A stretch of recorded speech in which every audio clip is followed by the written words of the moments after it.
네, 여러분 안녕하십니까. 바로 본 TV 옴부즈맨의 김승재입니다. 올 한 해도 어느새 끝자락에 와 있습니다. 각자의 자리에서 최선을 다해온 한 해였을 텐데요. 아무쪼록 남은 시간 잘 마무리하시고 다가오는 새해도 더욱 단단한 기대 속에 맞이하시길 바라면서 한 주간의 주요 뉴스로 문을 열겠습니다.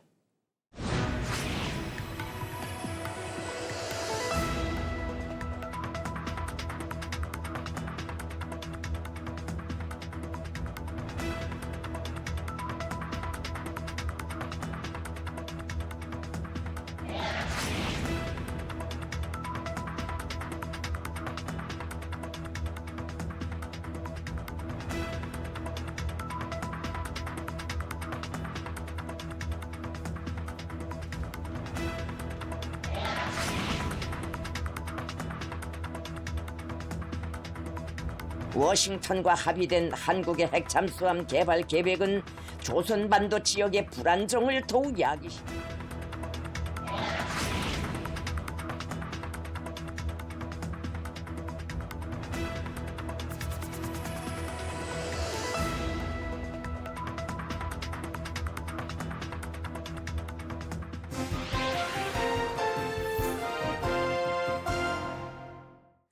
한 주간 보도 내용을 짚어보는 연합뉴스TV를 말한다 김정원입니다. 우리 사회에 확산하고 있는 여러 혐오 현상 중 세대 갈등도 심각한 문제로 떠오르고 있는데요.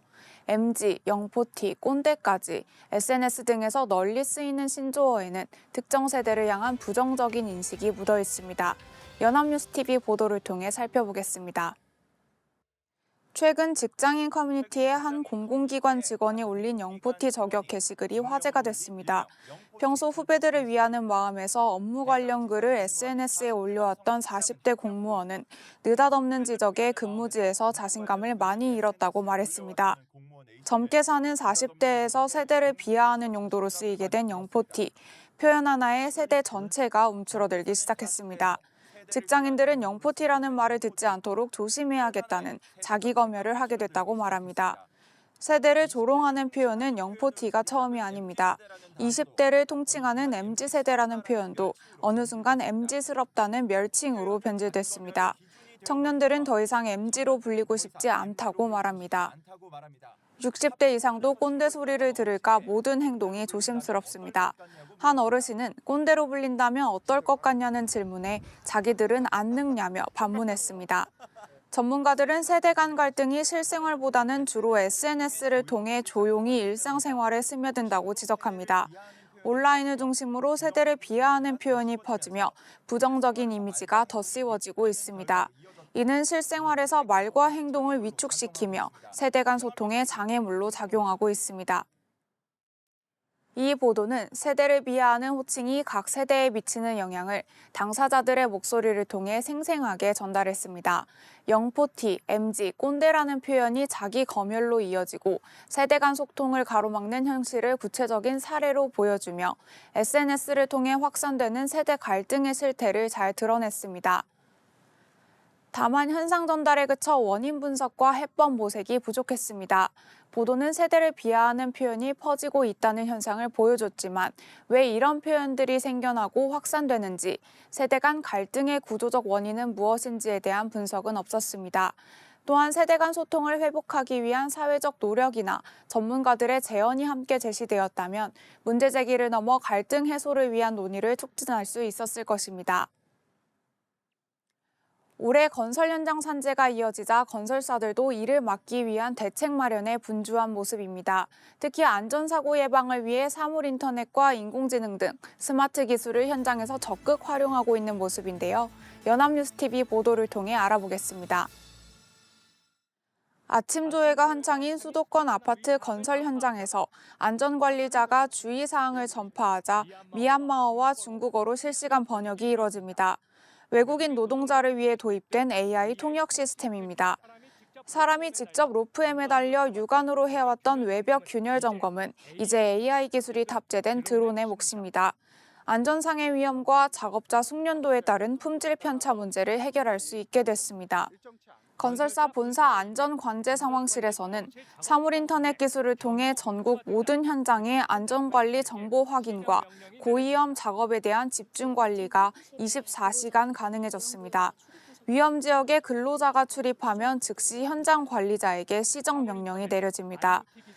최근 건설 현장에는 안전사고를 막기 위한 스마트 기술이 스며들고 있습니다. 토사 붕괴 가능성이 있는 현장에서 무인 굴착기가 작업을 도맡고 추락 위험이 있는 곳에서 로봇이 볼트를 조이는 건 더 이상 미래 일이 아닙니다. 건설사들의 노력은 기술 도입에만 그치지 않습니다. 안전 예산을 늘리고 CEO 직속 전담 조직을 신설하는 등 체질 개선에도 나섰습니다. 다만 이는 어디까지나 대형 건설사 얘기일 뿐 중소업체들의 현실이 열악하다는 점은 문제점으로 꼽힙니다. 전문가들은 건설 현장 안전 확보를 위해서는 직접 공사비와 공사기간이 반드시 보장돼야 한다고 지적합니다. 이 보도는 건설사들이 산재 예방을 위해 도입한 다양한 스마트 기술을 현장 취재를 통해 구체적으로 보여줬습니다. AI 통역 시스템, 드론 점검, IoT 안전관제 등 기술의 실제 활용 모습을 생생하게 전달하며 건설 현장의 안전관리가 어떻게 변화하고 있는지 잘 드러냈습니다. 특히 대형 건설사의 노력만 조명하는 데 그치지 않고 중소업체의 열악한 현실을 함께 지적한 점이 돋보입니다.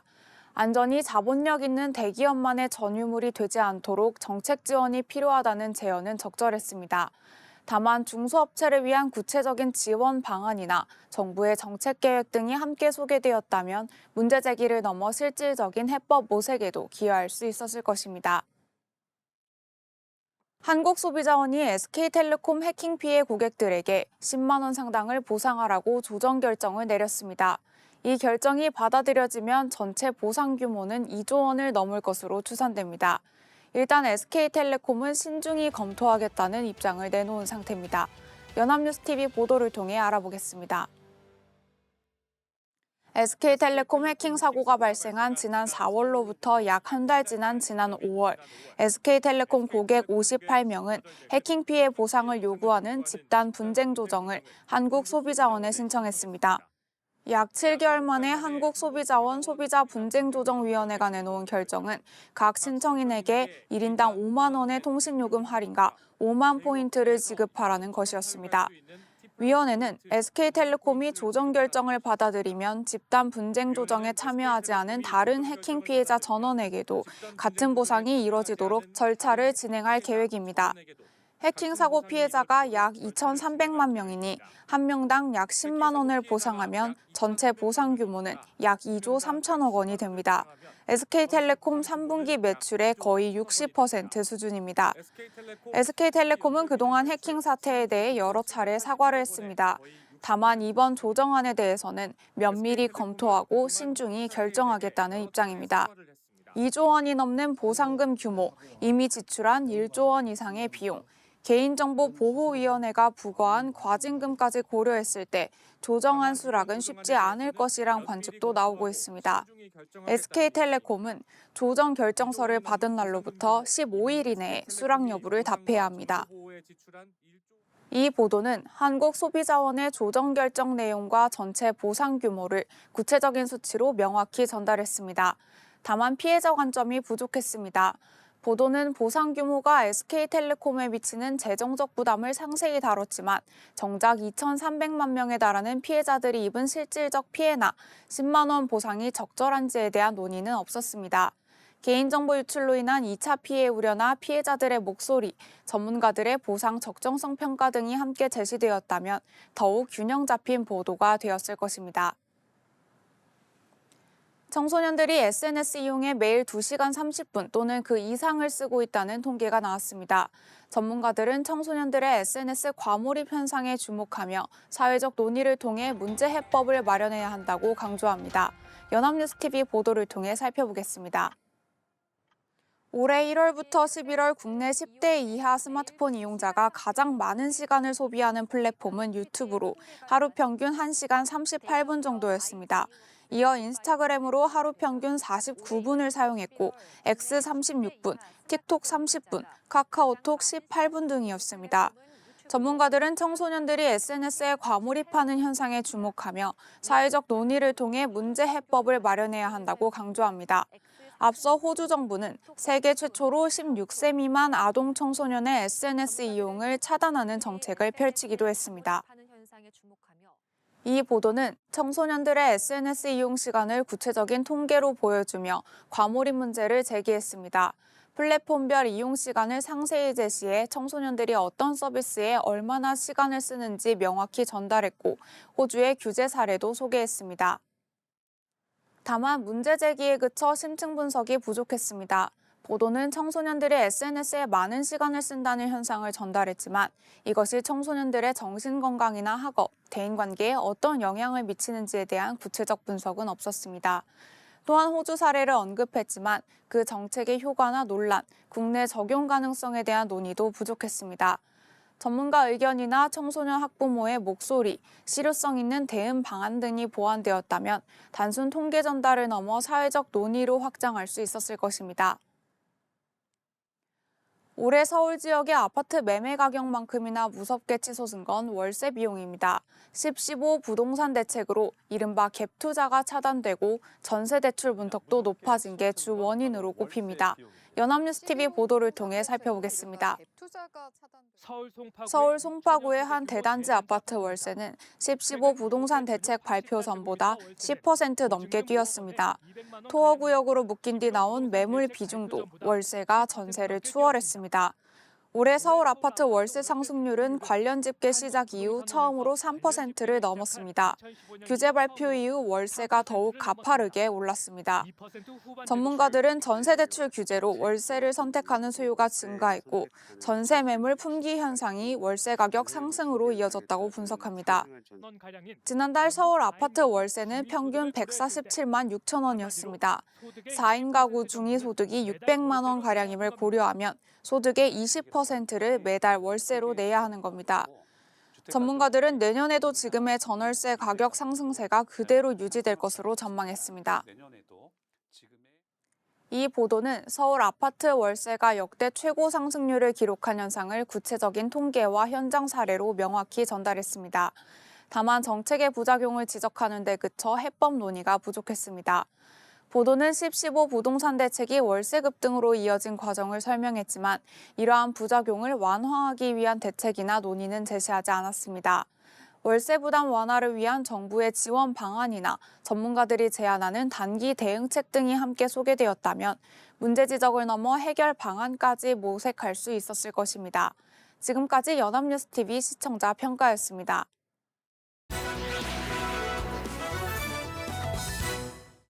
네, 이번 시간은 주말에 방영되는 제작 프로그램을 대학생의 시선으로 분석 및 평가해보는 시간이죠. 캠퍼스 TV 리포트입니다. 이번 주에는 건국대학교 강지우 학생과 함께하겠습니다. 어서 오십시오. 안녕하세요. 네, 지우 학생 지난주 어떤 프로그램 모니터링했습니까? 네, 저는 지방 소멸의 심각한 현실을 알리고 다양한 대안을 제시하는 리부팅 지방시대를 모니터링했는데요. 이번 방송에서는 춘향전과 오작교의 배경이 된 사랑의 도시 남원을 담았습니다. 자세한 모니터링 내용 지금부터 함께 보시죠.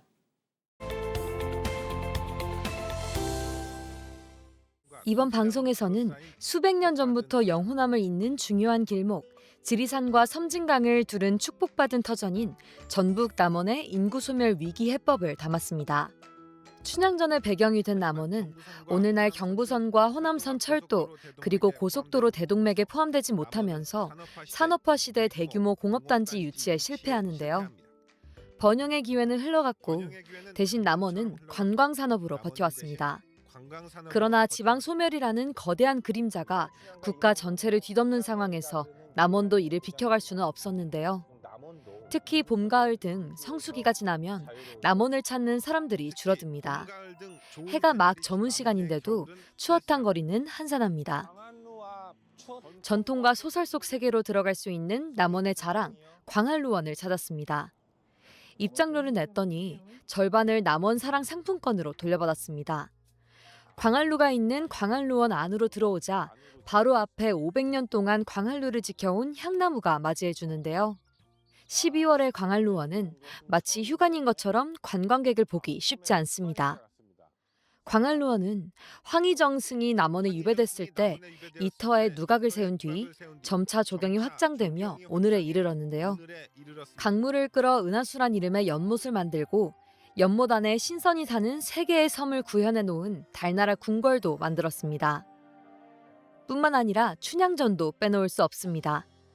고전소설 한 권으로 인해 마을의 운명이 완전히 바뀌고 세계적인 문학 도시와 어깨를 나란히 하게 된 도시가 바로 남원인데요. 젊은 베르테르의 슬픔이 독일 드레스덴의 작은 마을을, 노인과 바다가 쿠바의 하바나를 배경으로 했다면 남원은 한국인이 가장 사랑하는 고전소설의 배경이 되었습니다. 광활루어만 놓고 봤을 때 이곳의 유료 관광객 수는 한때 연간 200만 명에 육박했습니다. 지금은 지속적으로 줄어 약 80만 명을 조금 못 미치는 수준을 보이고 있는데요. 그래도 지방의 국가 정원으로서 이 정도의 유료 관광객을 유치하는 것은 굉장히 독보적인 수준이라고 합니다. 그러나 남원 관광은 춘향전 이외에는 볼 것이 없다는 약점을 오랫동안 해결하지 못하고 있는데요. 남원시는 그동안 민간 자본을 유치하며 춘향 테마파크를 만드는 등 많은 노력을 했는데요. 그러나 텅 비어버린 모노레일은 남원시 관광산업의 오늘을 말해주고 있습니다. 현재 남원은 청년 일자리를 위한 기반이 매우 부족한 상황이라고 합니다. 그나마 지역에서 인재를 공급하고 젊은이들을 끌어모았던 서남대학교의 폐교는 지역 쇠퇴를 가속화시켰는데요.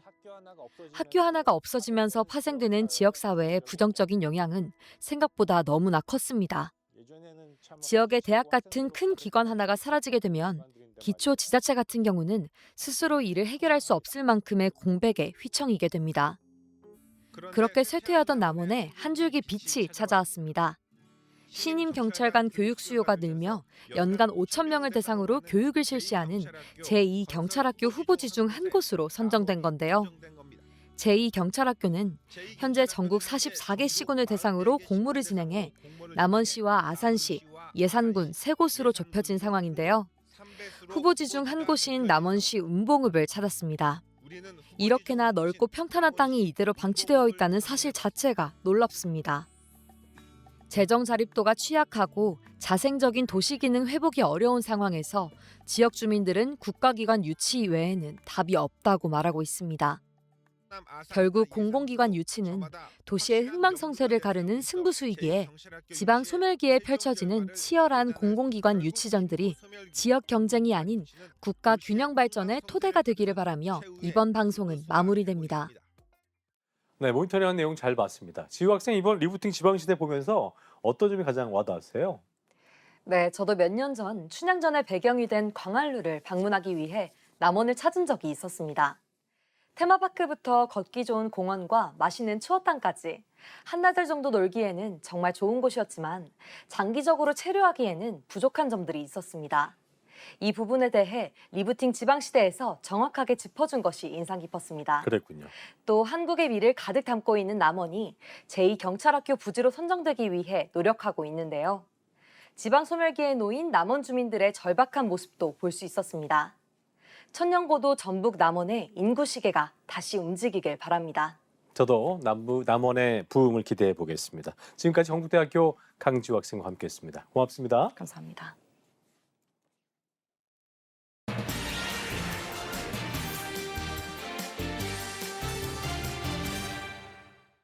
네, 통일교의 정치권 금품 지원 의혹이 여야를 막론한 전방위 수사로 확대되면서 대한민국 전국을 그야말로 뒤흔들고 있습니다.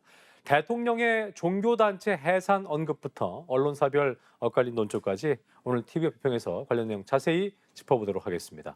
도움 말씀에 동아방송예술대학교 정원희 교수와 함께합니다. 어서 오십시오. 안녕하십니까. 네. 자, 통일교의 정치권 금품 로비 의혹, 이 파장이 갈수록 커지는 모습인 것 같습니다. 네. 뭐 정치인 여야할 거 없이 이것도 물론이고요. 지자체장들까지 뭐 연루 의혹이 계속 이어지면서 네. 경찰 수사망이 넓혀지는 모습인데 먼저 현재까지 수사 상황, 쟁점 정리를 해볼까요? 네. 매일경제 뉴시스의 보도로 정리해 보겠습니다. 네. 이 통일교 측 핵심 인사들이 2022년 대선을 전후로 일부 정당, 시도당의 거액을 쪼개기 후원 형식으로 지원한 정황이 이 특검 수사 과정에서 드러났습니다.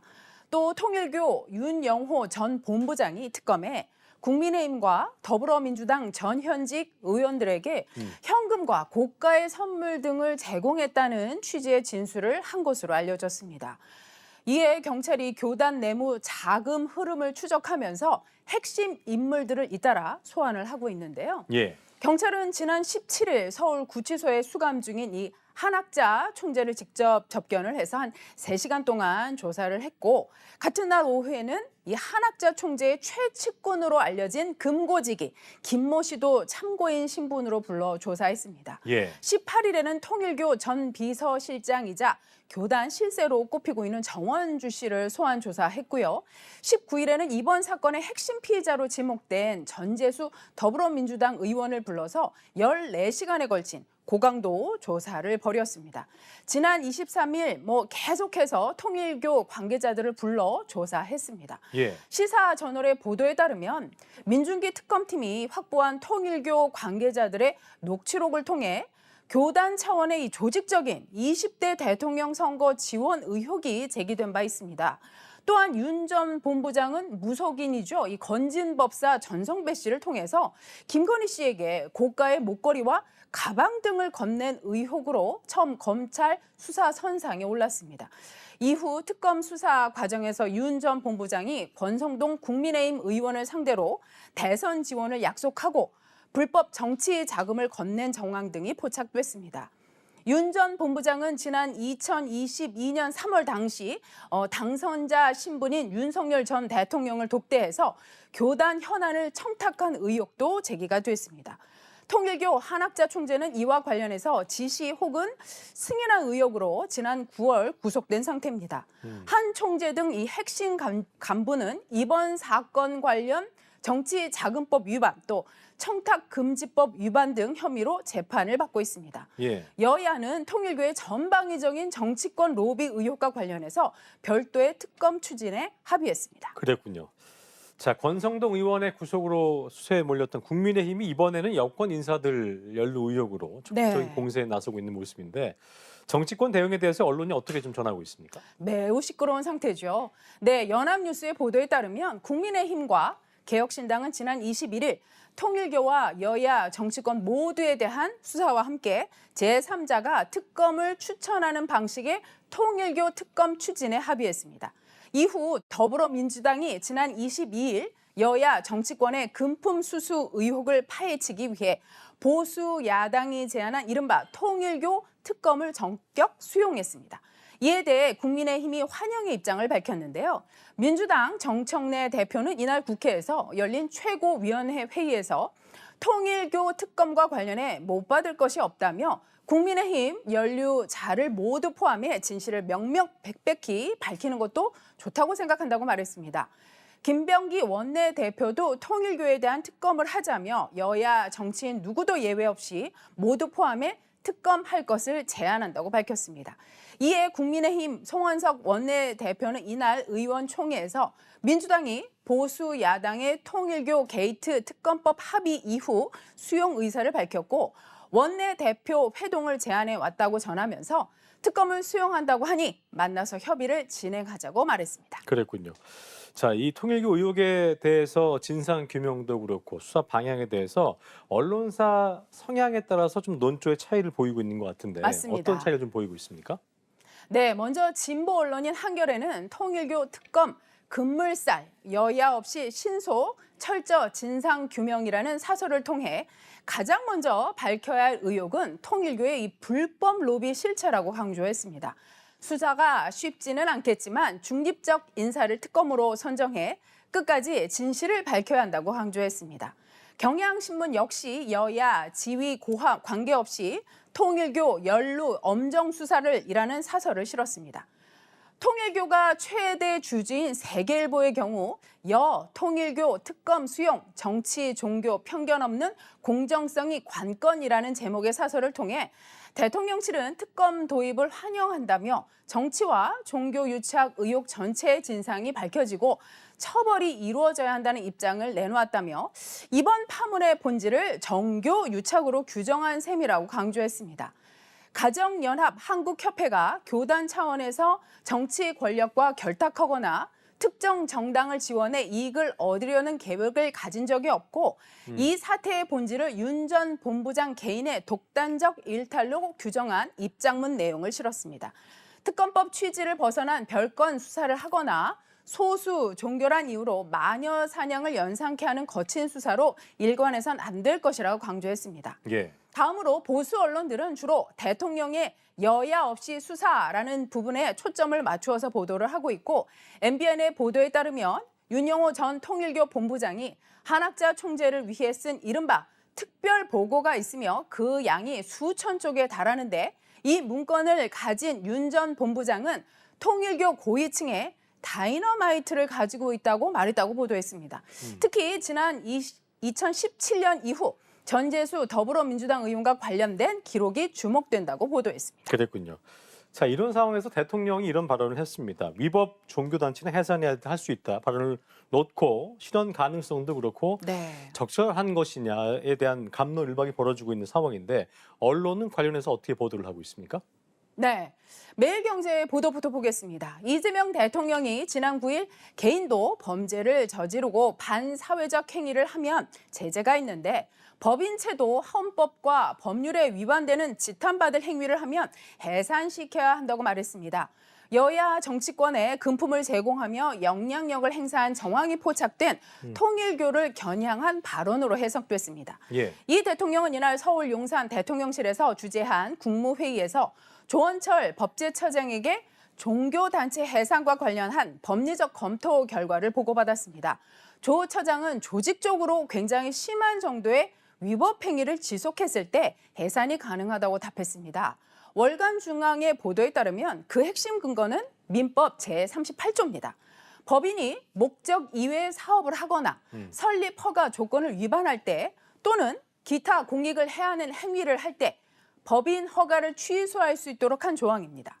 종교단체도 법인 형태를 띠고 있으므로 이 민법상 법인 해상 규정을 적용할 수 있다는 의미입니다. 주무부처는 문화체육관광부입니다. 문체부가 법인 등록을 취소하면 해산 명령의 효과가 발생한다는 게 법제처 해석입니다. 예. 그 정당성에 관해선 법원에서 다투게 됩니다. 기억하시겠지만 아베 신조 전 총리 피격 사건 이후 일본 정부가 일본 가정연합에 대해 해산 명령을 내린 것도 같은 맥락입니다. 다만 일본은 1951년 제정된 종교법인법에 해산 조항이 있습니다. 법령 위반이나 공공법리 침해가 있을 경우 해산이 가능합니다. 도쿄 지하철 살인 가스 테러라는 극단적인 사건을 일으킨 옴진리교가 해산된 것도 이 조항에 의해서입니다. 해산에 이를 만큼 조직적이고 심한 정도를 어떻게 정량적으로 평가할 수 있느냐도 문제입니다. 대법원은 그 요건을 매우 엄격하게 해석하고 있습니다. 이와 관련해 천지일보에 따르면 대통령실은 특정 종교를 겨냥한 것이 아니라는 입장을 밝혔지만 지난 10일 서울 영등포구 국회에서는 개신교 목회자들이 긴급 기자회견을 열고 이 대통령 발언에 대해 대한민국 헌법 질서에 대한 중대한 오해이자 종교 자유를 직접적으로 위협하는 위험한 발상이라며 즉각 철회해야 한다고 촉구했습니다. 종교단체의 해상 결정 선례가 대단히 드물고 종교의 자유가 기본권으로 보호받고 있다는 점에서 현실화되기는 어렵다는 해석이 주를 이루고 있습니다. 그렇군요. 자, 이번 사안의 어떤 본질을 보면 특정 정당이나 종교의 문제가 아니라 뿌리 깊은 어떤 정교 유착의 폐해라고 볼 수도 있겠는데 끝으로 부패의 고리를 끌어내기 위한 언론의 역할도 중요해 보입니다. 한 말씀 듣고 마무리하겠습니다. 사실 이런 일이 어제 오늘의 일이 아니거든요. 그래서 장대익 가천대 석좌 교수는 이렇게 말합니다. 조선일보의 칼럼을 통해서 통일교 같은 일부 종교가 시대적 착오를 일으킨다고 평가를 했습니다. 예. 이미 대중은 정치에 관여하는 종교를 성스러운 조직이 아니라 세속적 욕망을 채우려는 이익 집단으로 간주한다고 강조를 했습니다. 종교란 개인 한 사람 한 사람이 모여 서로를 의지하면서 고통스러운 일상에 위안을 얻어야 하는데 말입니다. 함께하는 법 테두리 안에서 사랑을 베푸는 것이 종교의 기본입니다. 그래야 종교로서의 위엄이 설 것입니다. 또한 정치 역시 종교와 분리되는 것이 민주주의 원칙이니만큼 이에 대한 각성이 필요합니다. 예. 이를 위해 언론은 특정 종교나 정치 세력의 편에 서기보다 헌법적 가치와 시민의 보편적 권리를 기준으로 논의를 설정해야 합니다. 예. 이를 통해 종교와 정치 권력이 결합되는 지점을 투명하게 드러내고 시민들의 수기 능력을 높일 수 있는 보도를 해야 할 것입니다. 네, 언론이 기억해야 할 내용까지 잘 들어봤습니다. 도움 말씀에 동아방송예술대학교 정은희 교수였습니다. 고맙습니다. 감사합니다. 예, 저희 옴부즈맨 제작진의 여러분의 소중한 의견들을 기다리고 있습니다. 방송을 보시고 느낀 소감을 연합뉴스 TV 홈페이지 내 시청자 게시판이나 SNS로 보내주시면 됩니다. 저희는 다음 주 시간 다시 인사드리죠. 여러분 고맙습니다.